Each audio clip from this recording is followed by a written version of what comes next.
Today, President Trump said the U.S. will not rest until Puerto Ricans are safe, but he also emphasized the vast challenges involved in the Hurricane Maria recovery effort. On the ground in Puerto Rico, a three-star general is taking the reins, and Contessa Brewer is there. Heidi Orndaf came to the convention center with her 5-year-old son, desperate to tell someone in charge how dire the situation is in Fajardo, normally an hour's drive from San Juan. How panicked her neighbors are with no running water, gasoline, or cash. Do you know what it's like 7 days of 38 cents?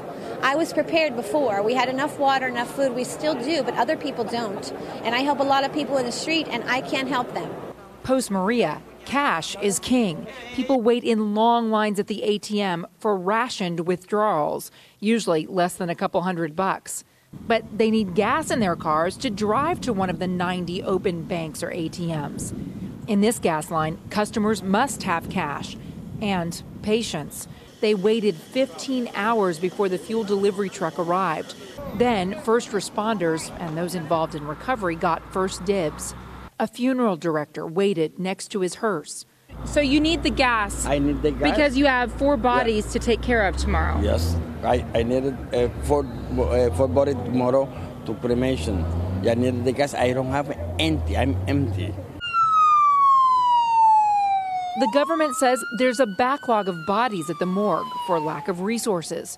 Generators and fuel are going to water pumping stations, but only half the island has running water. No, it's not enough. The 3-star general now leading the military response on the ground says repairing the supply chain and clearing that logistical logjam will take time. Can you give me a sense personally now what you're seeing in Puerto Rico and putting that in perspective with your broader experience? So for me, Harvey was monumental in Texas just because of the amount of flood damage. Right. But the impact here is completely different. It's like an atomic bomb went off with all of the wind and the wind impact knocking down all trees, knocking down electrical lines. It's just a very different disaster. The Army Corps of Engineers is tackling electricity infrastructure. The airport and 2 major hospitals are now connected to the grid. The governor says companies that can't pick up their containers of essential goods at the ports will be required to sell them to the government, which will then distribute them.